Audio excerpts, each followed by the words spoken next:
So we got this chopper we found off of one of our Facebook groups, and they recommended this chopper, and it puts these cucumbers in spears really quick. As you can see, I've already done 4 or 5, probably 6 cucumbers. I'm already halfway through our little pail here. Okay, so we are using our overgrown cucumbers. So they're pretty tart, but if you turn them into pickles, you can still use them really well. The key to making pickles out of these big ones though, there's lots of seeds in them. If you leave those seeds in there, they are not gonna turn out right. They're gonna go to mush. So what we do is we come in and we just scrape out the seeds so they're like that. And then we're going to start making pickles out of these spheres. We're just using the mist wedges. We're beginners, so we know that we can make brine without these packets, but we're starting with these. And so you just follow along the information here. Be sure that you sanitize your jars and your lids prior to putting the brine and the cucumbers into them. So let's get started on making our brine. We're doing bread and butter pickles, and we are also doing zesty bread and butter pickles. When you're doing your pickle brine, you want to be sure that you use stainless steel pots, and also the utensil that you're using to stir these. I like to use wood. It makes it so it's not reactive. That is very important when you are cooking up your brine.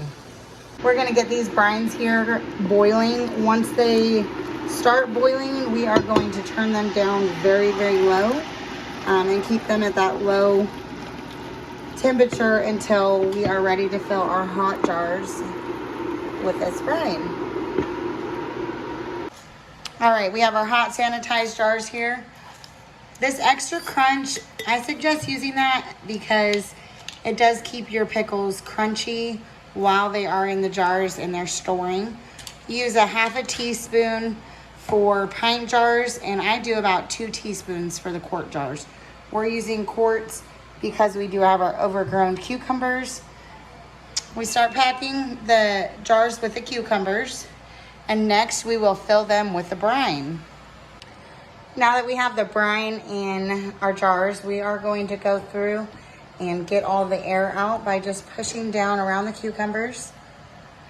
You want to be sure that your brine, you have a 1/4 inch headspace. This one is a little bit overfilled, but as you can tell, when you push your air bubbles out, your brine can lower down, so you'll need to fill that up too.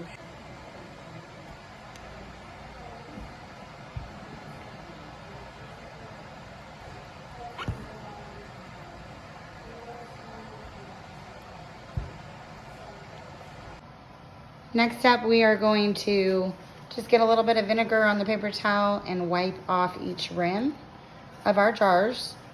We have our lids here in boiling water. Once the jars are wiped with vinegar, we are going to put the lids on in the rings, and they will be ready for the water bath. Now that these are all sanitized and filled, we are going to put them in our water bath here. We are going to water bath for our level for water is too high up, so we are going to take some water out of here. These will water bath for 15 minutes once they start boiling. Next, you just put this lid over your jars, and then we're going to put a pot lid on. And we are going to set the timer for 15 minutes. We have our pickles set out, and as you can see, we tried some different lids and they kind of got damaged on a couple of them. So these lids that are damaged are most likely not going to seal. If that's the case, then those jars will go into the refrigerator and they will be able to eat after a week. What we're gonna look for as they're cooling is for the tops to ping. As long as you cannot push down on them, then they are sealed and they are ready to go into your food storage.